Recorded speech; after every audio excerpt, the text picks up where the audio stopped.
Muy buenas noches, les habla Roberto Benavides González. Estoy el día de hoy utilizando este medio de comunicación para hacer algunos recuerdos y algunas reflexiones acerca de la actividad política.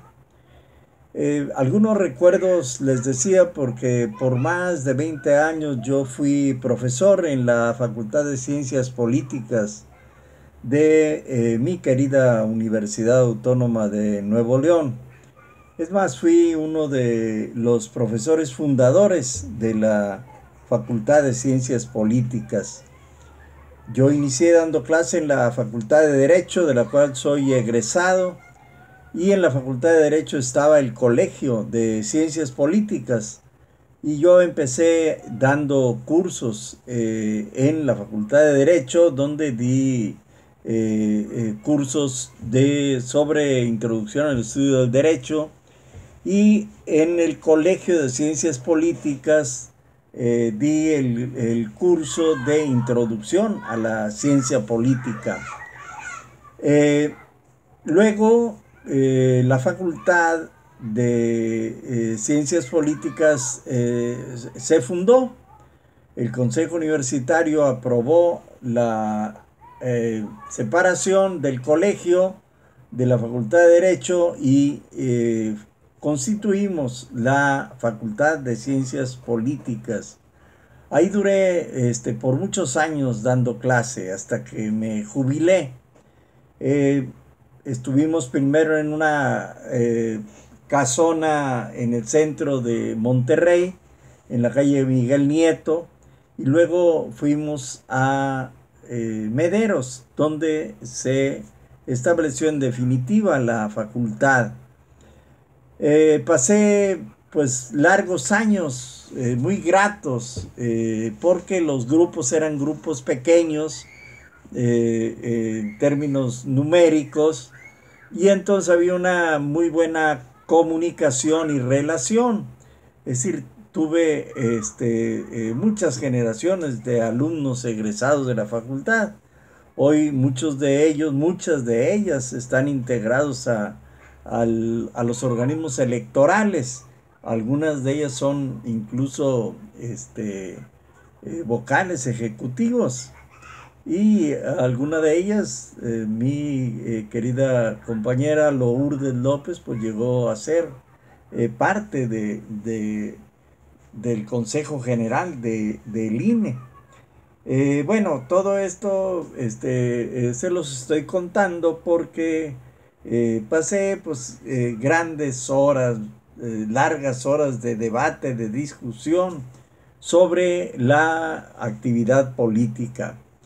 Y yo, pues toda mi vida he luchado porque las cosas cambien en este país. Y en ese sentido he sido partícipe de la formación de grupos políticos desde que yo estudié preparatoria.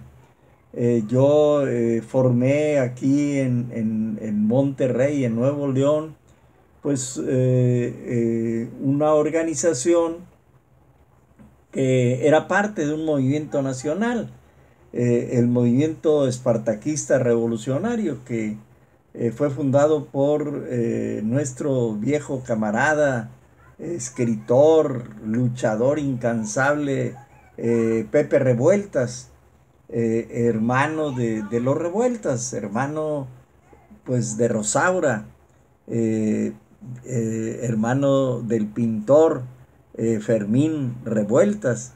Es decir, es una familia de gente muy ilustre. Y Pepe pues fue fundador del movimiento espartaquista en México.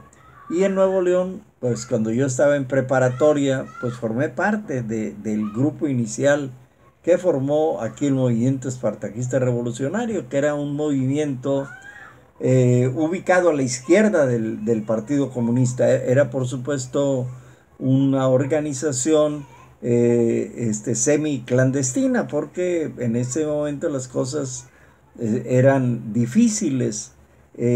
para aquellos que buscábamos transformar las cosas en este país.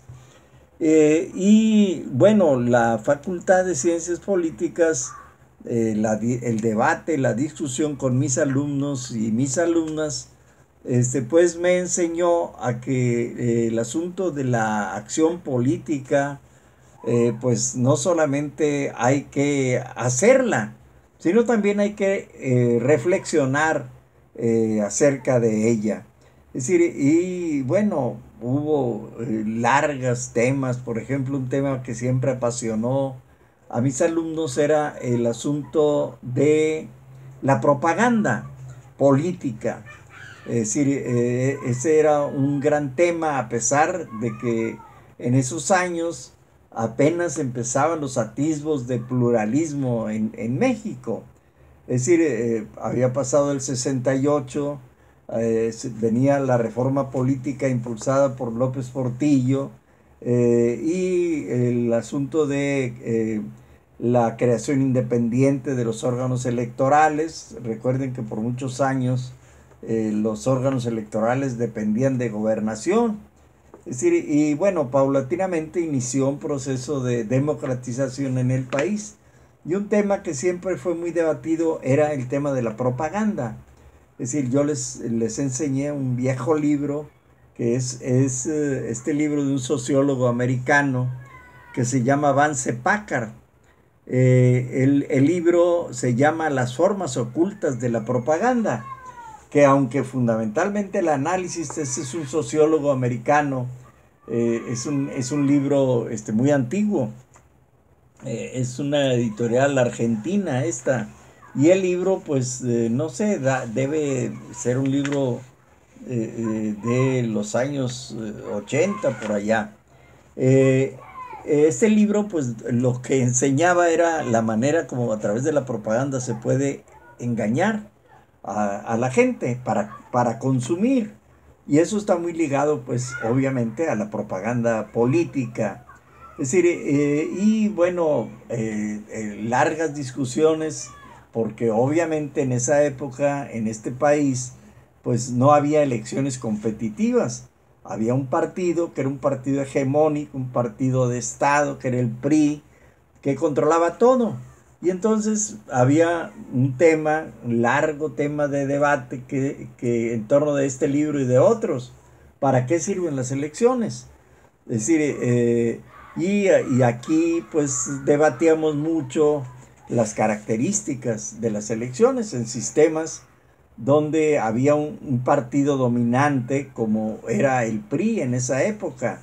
Es decir, y analizamos las categorías de elecciones competitivas, elecciones no competitivas, el problema de los organismos electorales autónomos o dependientes del poder del Estado. En fin, eran discusiones que ayudaban mucho a esclarecer la situación en la que se encontraba el país en esa época. Por ejemplo, el tema de la pluralidad era un tema fundamental.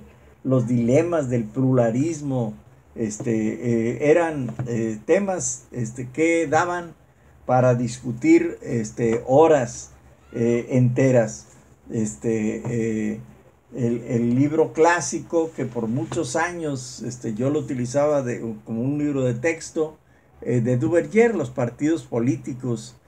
Y en este libro, pues yo les enseñaba a mis alumnos la teoría que Duverger arma en este texto sobre los partidos políticos, sus características, partidos de masas, de cuadros, las estructuras de base de los partidos, es decir, y el devenir histórico de los partidos, desde los viejos partidos liberales conservadores, los partidos socialistas, los partidos socialdemócratas, los partidos comunistas, los partidos fascistas, los partidos demócrata cristianos, el origen de los partidos.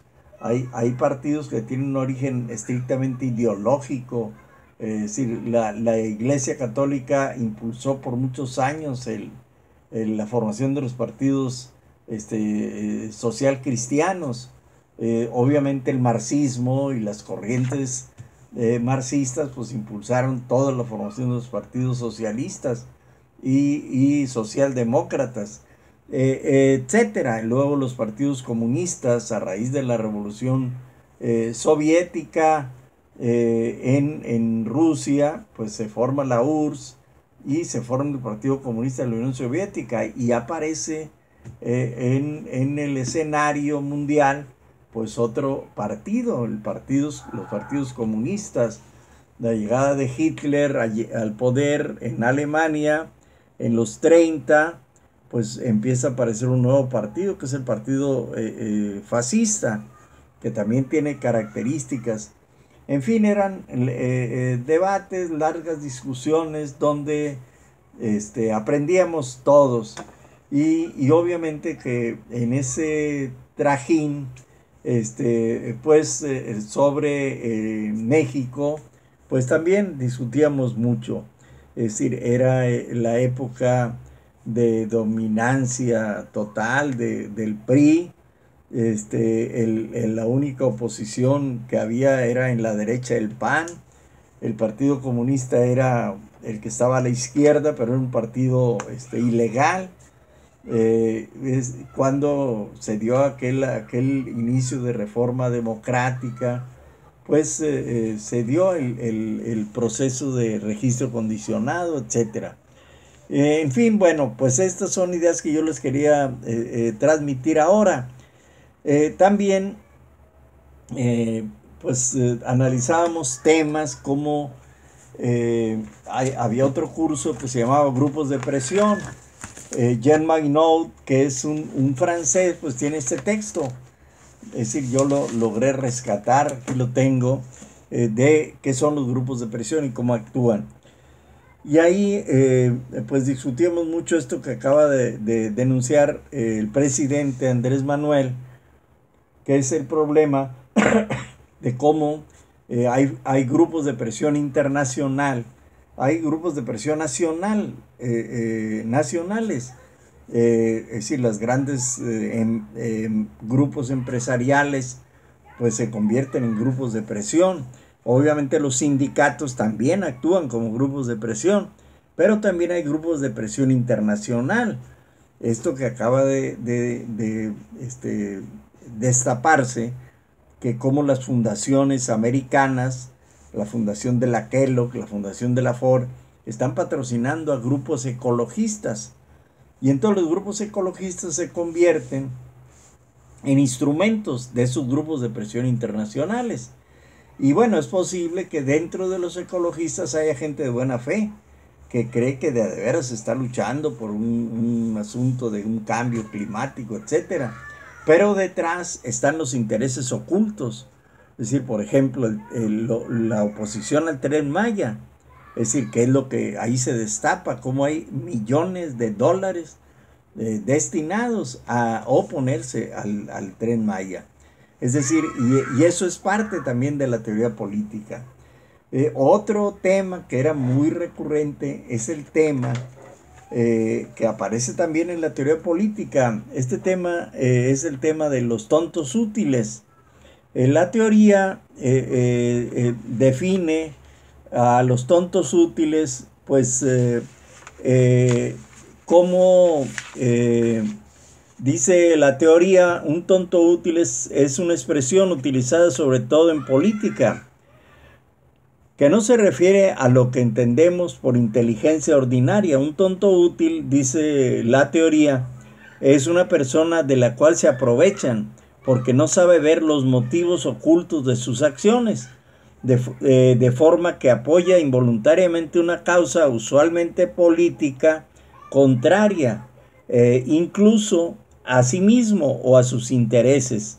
Una causa que si estuviese bien informado no apoyaría. Si analizase más a fondo hechos subyacentes, se daría cuenta de que podría ser de las primeras víctimas si triunfa lo que él está apoyando. Es decir, esta es una categoría, de alguna manera, en la acción política, pues aparece esta categoría de tontos útiles. Y dentro de estos tontos útiles, pues hay una subcategoría de los más tontos. Existen experimentos, o sea, porque también en las ciencias sociales se hacen experimentos donde un grupo se pone de acuerdo para señalar la existencia de un hecho o un derecho inexistente. Y poco a poco, dentro de las personas que le rodean, va calando y habrá quienes lo aceptan. Incluso le añaden más características a ese hecho o derecho inexistente. Estos tontos no aceptarán que son manipulados, sino que se han añadido a la causa libre y voluntariamente. Cuando se les señala su equivocación, a falta de argumentos creíbles, su respuesta suele ser el insulto o aferrarse repetitivamente a su argumento original. Por eso esta categoría pues es también digna de analizarse porque forma parte de la práctica política. Como antes señalamos, todo buen tonto jamás reconocerá que lo es. Por tanto, creerá que a pies juntillas todo aquello que confirmen sus convicciones y rechazará todo lo que las contradiga sin ningún análisis crítico. En fin, o sea, la teoría política está llena de categorías que nos orientan acerca del mundo real. Y esta categoría del tonto útil hoy nos ayuda mucho a entender las situaciones como la que actualmente enfrentamos en Morena, Nuevo León, donde en efecto hay compañeros que están siendo utilizados y no se han dado cuenta de quién realmente los está utilizando contra sus mismos intereses. En fin, mis estimados amigos, compañeros de las redes sociales, pues esta fue una reflexión